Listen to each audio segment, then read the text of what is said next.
6 months after the Battle of Helion, the Vrexian threat had collapsed. Human forces, reinforced by wave after wave of ships from Earth, pushed the enemy back system by system. It wasn't pretty. It wasn't clean. But it was effective. The galaxy watched with mixed horror and awe. Battle recordings circulated through Council networks, showing humans doing the impossible. Ships ramming enemy vessels deliberately, Marines fighting for days without rest, soldiers continuing to fight with injuries that would have killed any other species. The Council chambers filled with debate once more, but the tone had changed. Fear remained, but now it mixed with grudging respect and deep unease about what they had witnessed.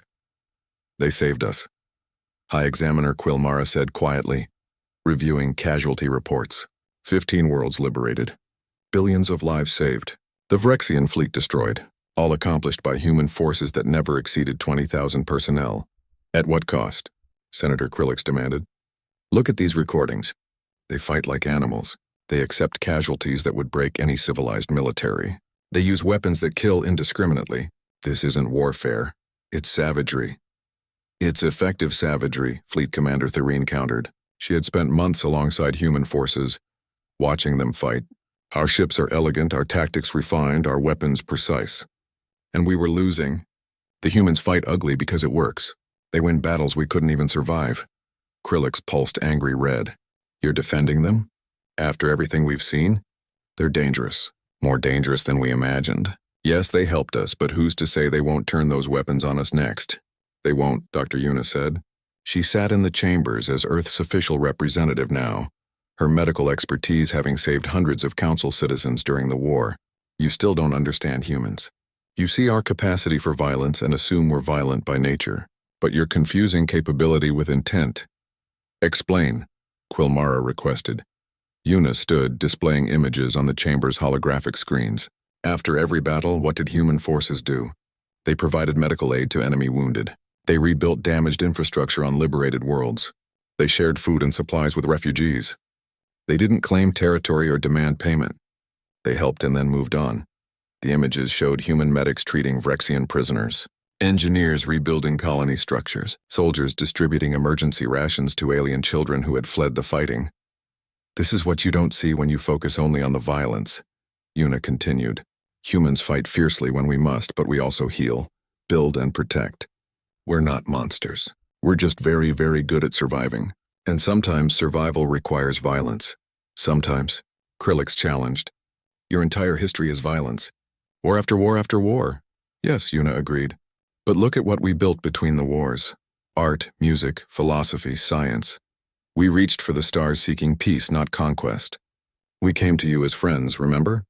You rejected us. And when you needed help despite that rejection, we came anyway. Does that sound like a violent species to you? The chamber fell silent. Ensign Minji addressed the Council next, her voice steady despite her youth. You fear us because we're different. I understand that. I've lived on your stations. I've seen how you look at us, like we're predators waiting to attack. But in 6 months of war, not a single human has harmed a Council citizen. Not one. We've protected you, bled for you, died for you. When does that count for something? Private Jinwoo, standing beside her, added quietly, I lift heavy things easily. I can run fast. I'm strong. These things scare you, but I use that strength to help. I carried wounded to safety during the battles. I rebuilt homes on Paxis 7. I'm not a monster just because I'm strong. Senator Krillix had no immediate response. Around the chamber, representatives whispered to each other. The humans had a point. Actions spoke louder than biology. Commander Taiho presented military analysis. The Vrexians proved that the galaxy isn't safe. Your 3,000 years of peace ended because someone decided not to follow the rules. It will happen again. Maybe not tomorrow, maybe not for centuries, but it will happen. And when it does, you'll need people who can fight real wars, not ritual battles. You're saying we need you, Krillix said flatly. No, Taiho corrected. We're saying you need to accept that danger exists and prepare for it.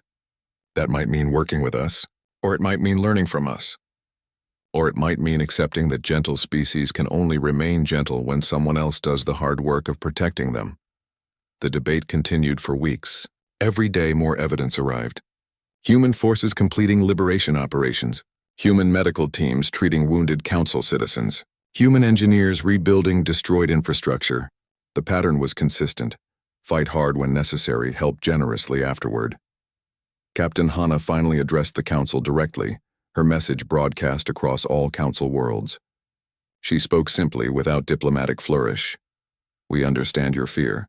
We're different from you. We evolved in harsh conditions that shaped us into something you've never encountered. We're strong where you're delicate. We're aggressive where you're peaceful. We heal from injuries that would kill you. We endure conditions you can't survive. And yes, we're very, very good at violence when necessary. But being good at something doesn't mean we want to do it. Humans have the capacity for tremendous destruction. We also have the capacity for tremendous compassion. We choose every day which capacity to express. We chose to help you despite your rejection. We chose to fight your war despite the cost. We chose to protect your citizens even when doing so meant our own people died. These were choices, not instincts, and they tell you more about humanity than our biology ever could. The question isn't whether humans are dangerous. We are.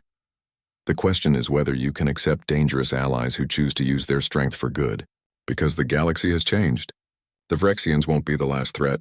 You can face future dangers with allies who understand real warfare, or you can face them alone with fleet tactics designed for a peace that no longer exists.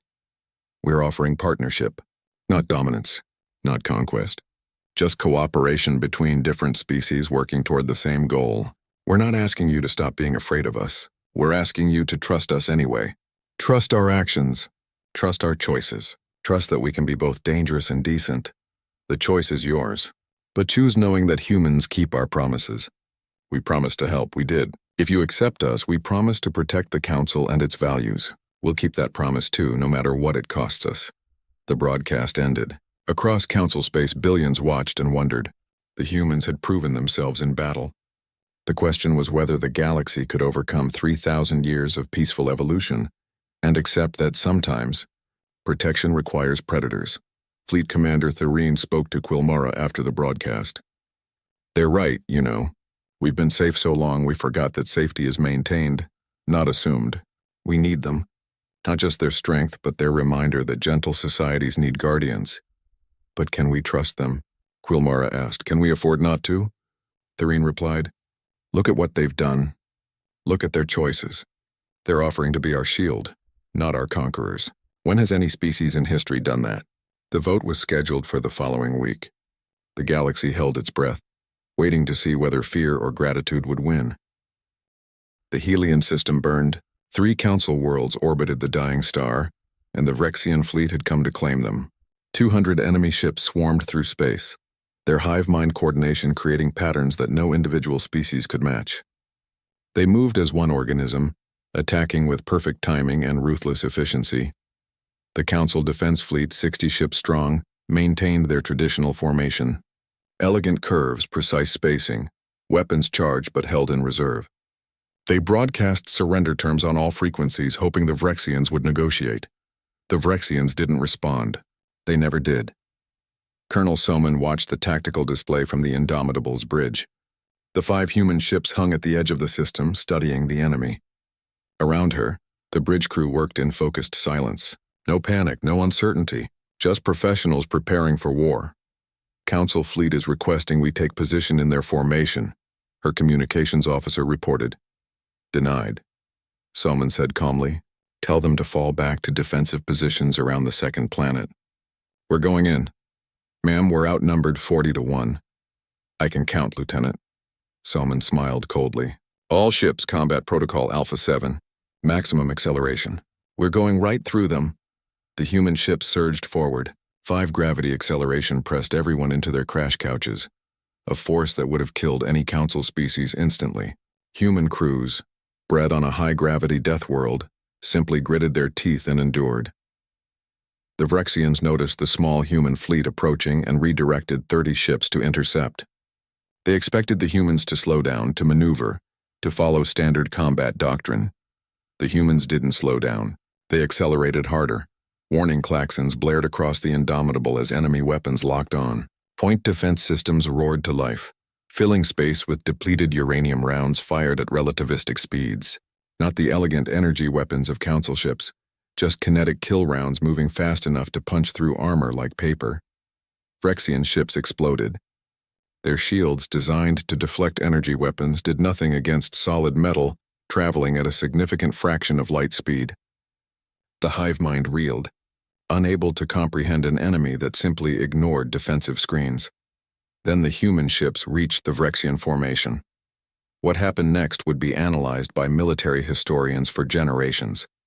The Indomitable, instead of evading, rammed straight into a Phyrexian hive ship at combat speed. The collision destroyed the Phyrexian vessel and tore a massive hole in the Indomitable's armored prow. Any Council ship would have been crippled. The Indomitable's redundant systems kicked in and it kept fighting. "Boarding teams, go," someone ordered.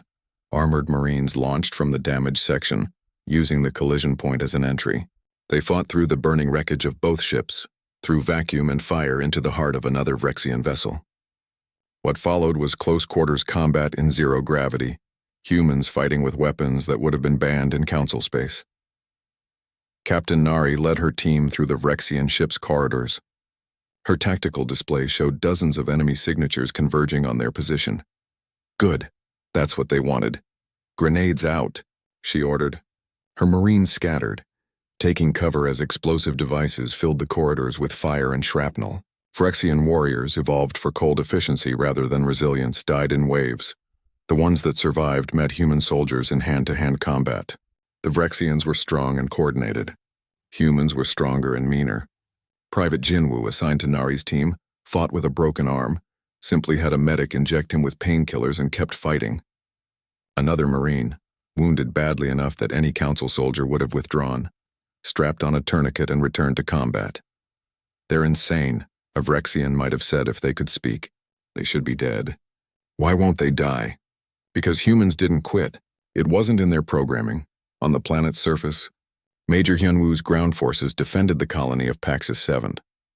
50,000 Phyrexian warriors descended from orbit, expecting to overwhelm the defenders through sheer numbers. They found 1,000 human Marines waiting for them. The odds should have been impossible, 50 to 1. By any reasonable military calculation, the humans should have evacuated immediately. Hyunwoo ordered entrenchment instead. The first wave hit at dawn. Phyrexian warriors charged across open ground, fearless and relentless. Human heavy weapons opened fire from fortified positions: machine guns, artillery, missiles, weapons that killed through brute force rather than precision. The Phyrexians kept coming. Their hive mind absorbed casualties without hesitation, simply directing more warriors forward. It was a tactic that had worked on every Council world. Overwhelm the defenders, break their will, force surrender. It didn't work on humans. Lieutenant Doyoon's platoon held the eastern approach for 16 hours straight. They ran out of ammunition twice and switched to backup weapons. When those ran dry, they fought with knives and fists.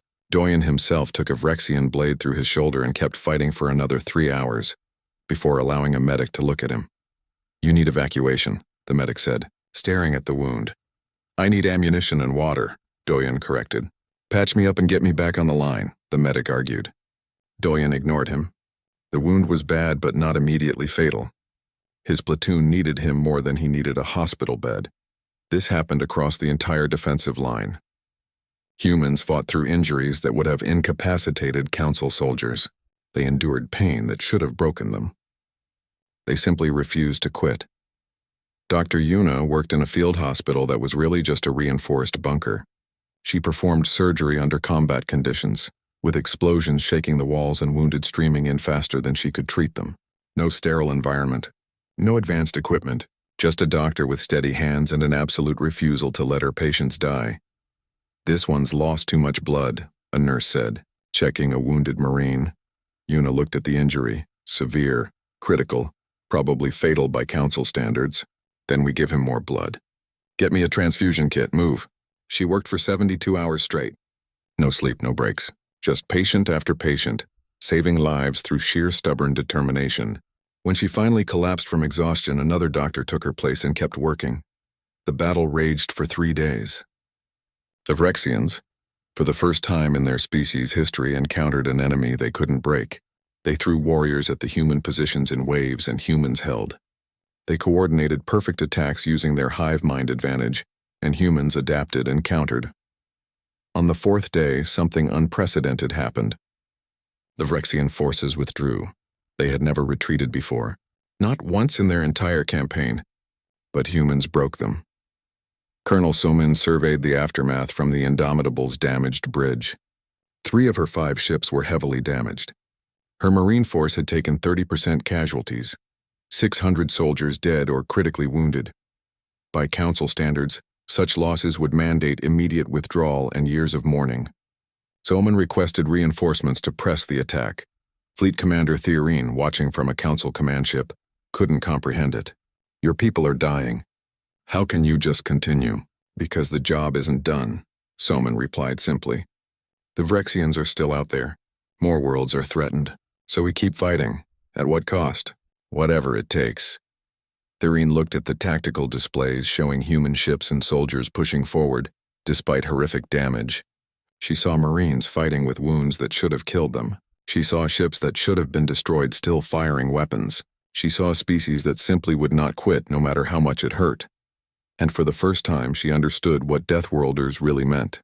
It wasn't about strength or speed or resilience. It was about refusing to break, about enduring anything to protect others, about being too stubborn to know when to quit. The galaxy had feared humans for being dangerous. Now Theorine realized they should have been grateful. Because when the galaxy needed someone willing to fight impossible battles and pay impossible costs, humans were the only ones who could do it. The Vrexians were learning that lesson in blood. And soon the whole galaxy would understand why you don't threaten a species that learned to survive by never, ever giving up. The attack came without warning from the depths of space beyond Council territory. The Vrexian swarm had been a minor concern for decades, a species that kept to themselves in the outer rim. They were different from Council species, hive-minded, unified in purpose, communicating through chemical signals rather than language. But they had always been peaceful, trading occasionally and bothering no one. That changed in a single day. The colony world of Thessia Minor simply went silent. Communication stopped. Ships sent to investigate never returned. When the Council finally sent a full military task force, they found the planet stripped bare. Every building demolished. Every resident dead or missing. And in orbit, a fleet of Vrexian ships waited. The battle lasted 4 hours. The Vrexian ships moved with perfect coordination, attacking without hesitation or mercy. Council ships designed for show and ritual combat found themselves facing an enemy that didn't care about rules or honor. The Vrexians simply killed. Half the Council fleet was destroyed. The survivors fled in chaos. Within 2 weeks, 3 more worlds fell. The pattern was always the same. The Vrexians arrived in overwhelming numbers, destroyed all resistance, and stripped the planets of resources. They didn't negotiate. They didn't make demands. They simply consumed everything in their path like a plague of locusts. The Galactic Council, peaceful for 3,000 years, faced extinction. And they had no idea how to fight back. Emergency sessions filled the Council chambers day and night. Military advisors presented plan after plan, but every simulation ended in defeat. The Council fleets couldn't match Vrexian numbers or tactics. Their weapons were designed for precision strikes against specific targets, not mass warfare. Their crews had never experienced real combat. Senator Krillix proposed retreat. We evacuate the frontier worlds. We fortify our core systems. We survive and abandon billions. High Examiner Quilmara demanded. Surrender half our territory without fighting? We are fighting. We're losing. Krillix's lights pulsed angry red. The Vrexians are unstoppable. Every battle costs us ships and lives we can't replace. What choice do we have? Fleet Commander Theorine, a Veltharian military officer, stood slowly. Her voice was quiet but clear. There is one choice we haven't considered. One option we've deliberately avoided. The chamber fell silent. Everyone knew what she meant. The Deathworlders, someone whispered. Absolutely not. Krillix thundered. We would be trading one threat for another. The humans are dangerous, aggressive, violent. Exactly, Theorine interrupted. Everything the Vrexians are, the humans are too. Maybe more so. They evolved fighting for survival every day. Their entire history is warfare. If anyone can face the Vrexians, it's them. The debate raged for hours. Some argued that asking humans for help would legitimize their place in the galaxy. Others insisted that desperation was no excuse for stupidity. The humans had been rejected, quarantined, treated with fear and contempt. Why would they help? Because they're human, Dr. Yuna said quietly. She had been called to the council as an expert on human behavior. You've studied our biology, our strength, our capacity for violence, but you haven't understood our psychology. Humans help those in need. It's instinctive, even when it costs us everything. Even when those needing help rejected them? Quilmara asked. Yuna met her eyes. Especially then. Humans are stubborn that way. The vote passed by the narrowest margin in Council history. Fleet Commander Thirine was authorized to approach Earth and request military assistance. She made the journey herself, jumping to Earth's system in a small, unarmed ship, a show of trust and desperation in equal measure. Captain Hana met her in Earth's orbital station. The Veltharian commander looked exhausted, her 6 limbs trembling with fatigue. Captain Hana, I come on behalf of the Galactic Council to request— We know why you're here, Hana said. We've been monitoring the situation. The Vrexians have destroyed 5 worlds and killed billions. Your fleets can't stop them. No, Thirine admitted. We can't. We were hoping. We were wondering if the dangerous Deathworlders might be useful after all. Thirine flinched at the bitterness in Hana's voice. I know we have no right to ask.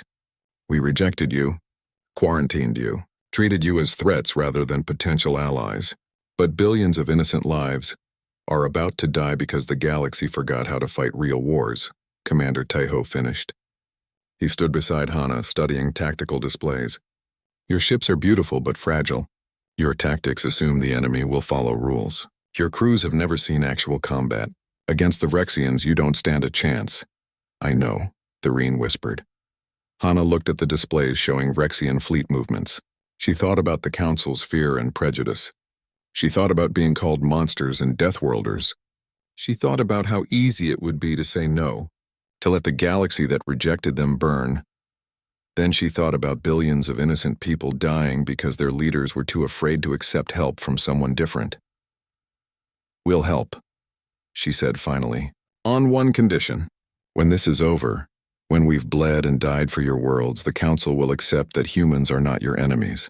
We're not monsters. We're people who evolved differently, and that's all. Done, Thirine agreed immediately. Anything. Just please help us. How many ships can you send? Hana smiled grimly. We'll send 1 battle group. 5 ships, 2,000 personnel. Thirine's expression fell. That's all? The Vrexians have hundreds of ships, millions of soldiers.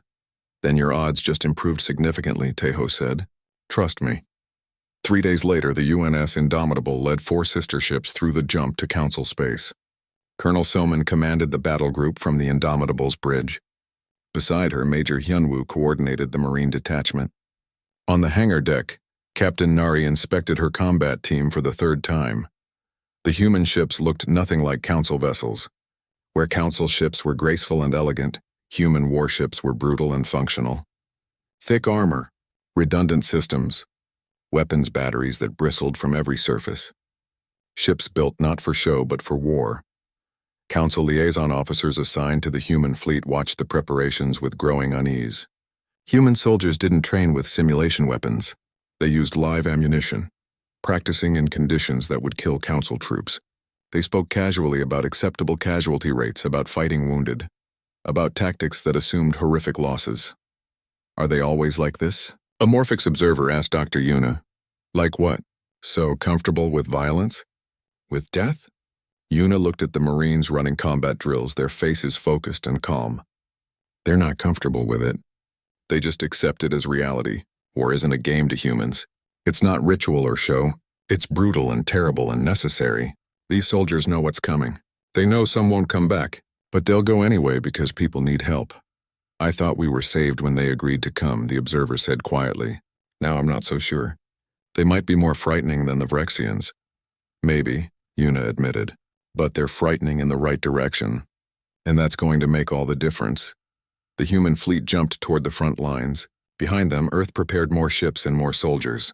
The galaxy's mightiest fleets had failed. Now it was time for the Deathworlders to show what they could do, and the Vrexians were about to learn why you should never threaten a species that learned to survive by becoming the most dangerous thing on their world. Despite the Council's rejection, they insisted on cultural exchange. Perhaps they hoped that closer observation would prove humans were safe. Perhaps they simply wanted to keep an eye on the Deathworlders.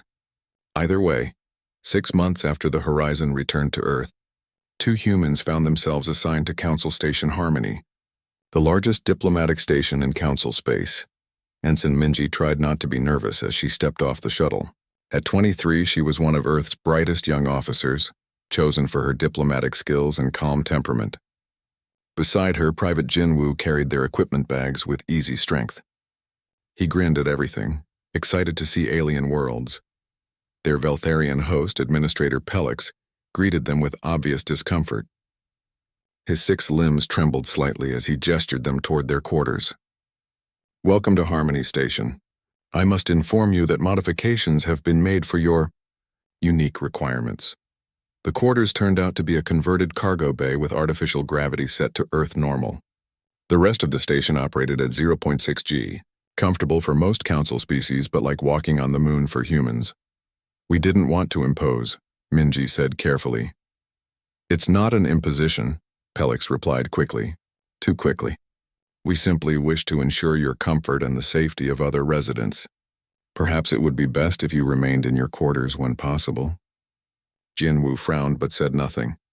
The first incident happened within hours. A shipment of medical supplies needed to be moved to the station's hospital wing. The cargo containers weighed 200 kilograms each, and moving them required specialized loading equipment. The equipment had broken down. Jinwoo, walking past the frustrated workers, offered to help. Before anyone could stop him, he lifted one of the containers and started walking. The station workers scattered in panic. Some ran. Others simply stared in frozen terror. What's wrong? Jinwoo asked, genuinely confused. Where should I put this? A brave Morphic supervisor approached cautiously. Please put it down slowly. How are you doing that? Doing what? It's only 200 kilos. That's pretty light. Jinwoo set the container down gently. Back on Earth, I could deadlift 400. This is easy. The supervisor's lights pulsed in distress. 400? That's impossible. No biological being can... He stopped, remembering. You're from a death world. Word spread quickly. The human could lift what machines struggled with.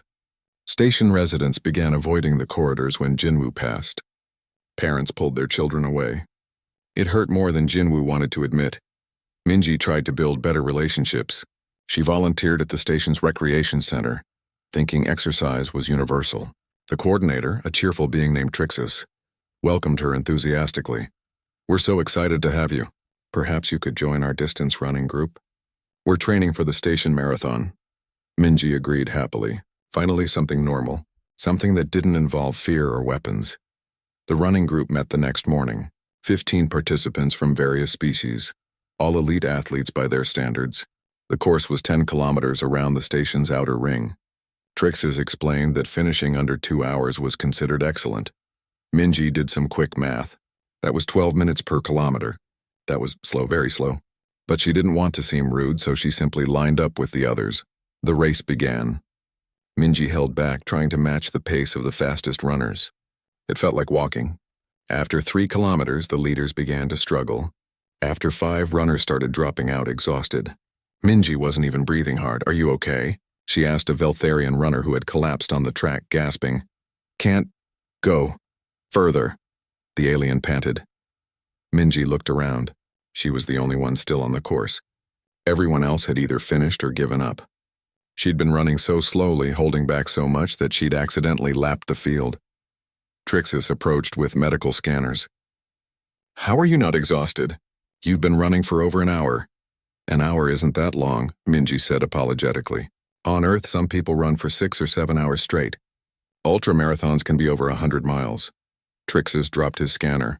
100 miles? That's not possible. That would kill anyone. It's hard, Minji admitted. But people do it. Some for fun, some to challenge themselves. She saw the fear returning to Trixis's eyes and felt her heart sink. I'm sorry. I should have mentioned. I didn't mean to. What else can you do? Trixis asked quietly. What other impossible things? That evening, Minji showed them videos from Earth. Marathon runners, mountain climbers, deep sea divers, free climbers scaling vertical cliffs with just their hands, base jumpers leaping from buildings, surfers riding waves that could crush bones. The aliens watched in horrified silence. You do this for entertainment? Someone whispered. These are your recreational activities? Another asked. Dr. Yuna, visiting the station for a conference, joined Minji in the viewing room. She saw the fear on the alien faces and sighed. Yes, she confirmed. Humans test themselves constantly. We push our limits. It's how we're built. A morphic scientist raised a question through pulsing lights. Your military training must be incredibly demanding if this is your recreation. Yuna pulled up more videos. Basic training footage. Marines running obstacle courses. Special forces training. The images showed humans running through mud, climbing walls, carrying heavy packs for miles, operating on minimal sleep. This is just the beginning, Yuna explained. Advanced training is much harder. The viewing room emptied quickly. Only Trixis remained, staring at the blank screen. We thought we were helping by hosting you, by learning about you. But every day we understand less. You're not like us. You're not like anyone. We're still people, Minji said softly. We still laugh and love and dream. We still want friends and peace and a place in the galaxy. I know, Trixis replied. And that might be what frightens us most. You're so much stronger, faster, more durable than us. Yet you say you want peace. You say you're not dangerous. But everything about you is designed for survival in conditions that would kill us in minutes. How can we not be afraid? Minji had no answer. The situation worsened when Dr. Yuna performed emergency surgery on a station resident. The patient had suffered internal injuries in an accident, and the station's gentle medical technology couldn't help in time. Yuna cut him open, reached inside with her hands, and repaired the damage directly. The patient lived. But the medical staff watched the brutal, invasive procedure with horror. They saw Yuna cut through flesh without hesitation, saw her hands covered in blood, saw her work with focused intensity. Barbarian medicine, one whispered. Necessary medicine, Yuna corrected sharply. Your patient is alive. Would you prefer gentle methods and a corpse? Reports flooded back to the council. The humans were stronger than anticipated, faster, more resilient. Their idea of recreation exceeded council military training. Their medicine was shockingly invasive, and worst of all, they seemed completely unaware of how terrifying they were. Senator Krillix read the reports with grim satisfaction. I told them, Deathworlders cannot coexist with civilized species. We must increase the quarantine, perhaps relocate them to a remote system where they cannot threaten others.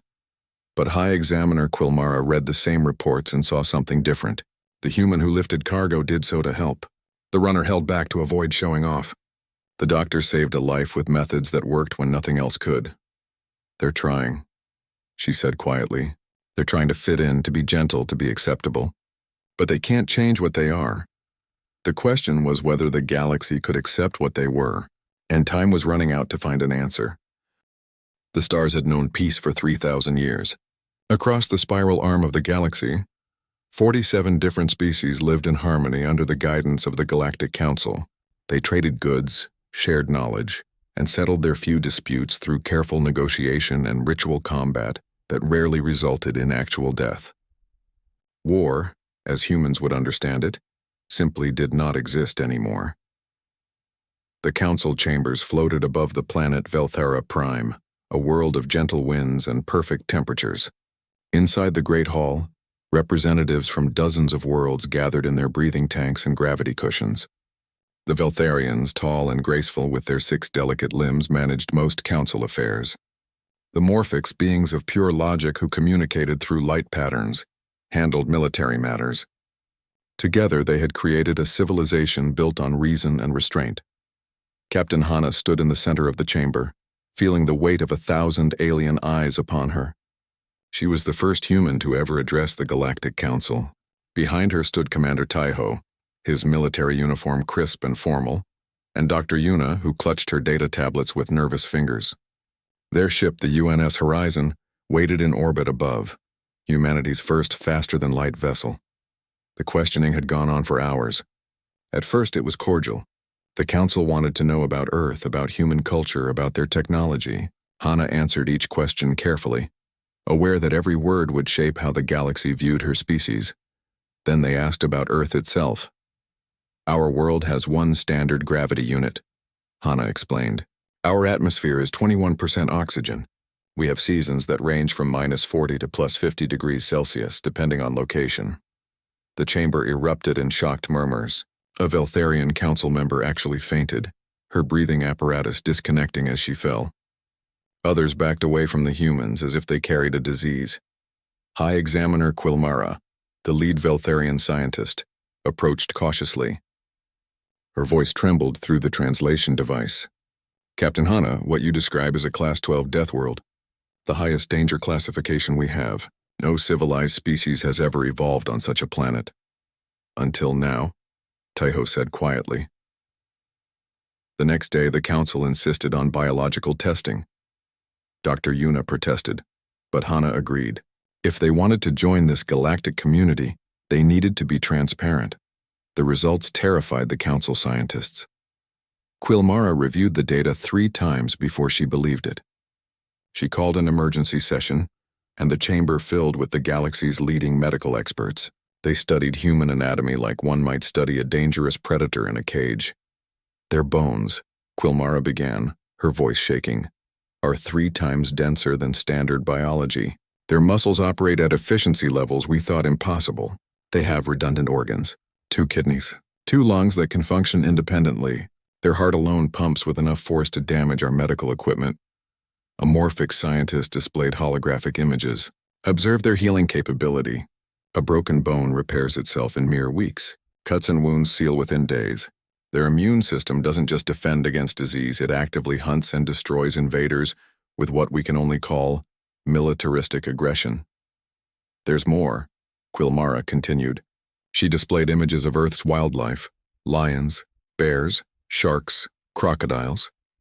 They evolved alongside these creatures, these apex predators, and somehow humans became the dominant species. How? Someone asked. They outhunted the hunters, Dr. Yuna answered. Humans are endurance predators.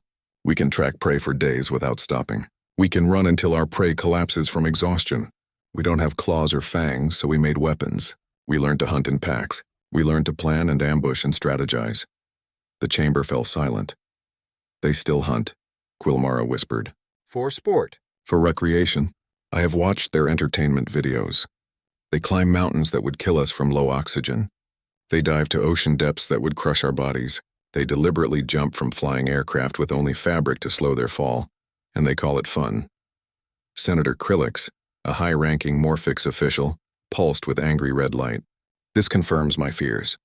These Deathworlders are dangerous, violent, aggressive. They have no place among civilized species. We're not violent, Hana protested. We've had peace on Earth for over a century. We came here seeking friendship, not conflict. Your history says otherwise, Krillix's translator responded coldly. Your species has waged war continuously for thousands of years. Empire against empire, nation against nation, brother against brother. Even your sports simulate combat. Everything about your evolution screams danger. Taiho stepped forward. Yes, we evolved in harsh conditions. Yes, we're stronger than your species, but that doesn't make us monsters. We learned cooperation. We learned to build instead of destroy. We reached for the stars seeking friends, not enemies. The debate raged for days. Some council members saw potential in humanity. Most saw only threat. In the end, they reached a decision. High Examiner Quilmara delivered the verdict personally, visiting the UNS horizon in orbit. She would not meet Hana's eyes. The council has decided to deny Earth's petition for membership at this time. You will be granted observer status only. Further contact will be limited until we can better understand your species and assess the risk you pose. Risk? Hana's voice was tight. We came in peace. We've threatened no one. You exist, Quilmara said softly. That alone is threat enough. I am sorry, Captain. Perhaps in time things will change, but the Council is afraid, and fear is hard to overcome. The Horizon prepared to return to Earth. Its mission failed, but as they plotted their course home, Taiho noticed something on the sensors. 3 Council warships had moved into position around Earth's system. Are those guarding us? Hana asked. Taiho shook his head slowly. No, Captain. They're quarantining us. Dr. Yuna stared at the display screen, at the peaceful galaxy that had rejected them out of fear. They think we're the monsters, she whispered. They've lived in peace so long they forgot what real danger looks like. To them, we're not potential friends. We're the nightmare they thought they'd evolved past. The Horizon jumped to faster than light, leaving Council space behind. Captain Hana sat in her command chair, thinking about fear and prejudice. about being judged for circumstances of birth rather than choices of action. They'll change their minds, Tejo said quietly. What makes you so sure? Because the galaxy isn't as safe as they think it is. Peace only lasts until someone decides to break it. And when that happens, he looked at the view screen at the stars streaming past. When that happens, they'll remember that monsters can fight monsters. And they'll call us. Hana hoped he was wrong, but deep down she feared he was right. The galaxy had lived in comfort for so long, they'd forgotten that comfort is a luxury that must be defended. They'd forgotten that gentle species can only remain gentle when stronger species protect them. Earth had never known such luxury. Humanity understood that peace requires strength and strength requires sacrifice. Someday, the galaxy would learn that lesson again. Hana just hoped it wouldn't cost them everything to remember.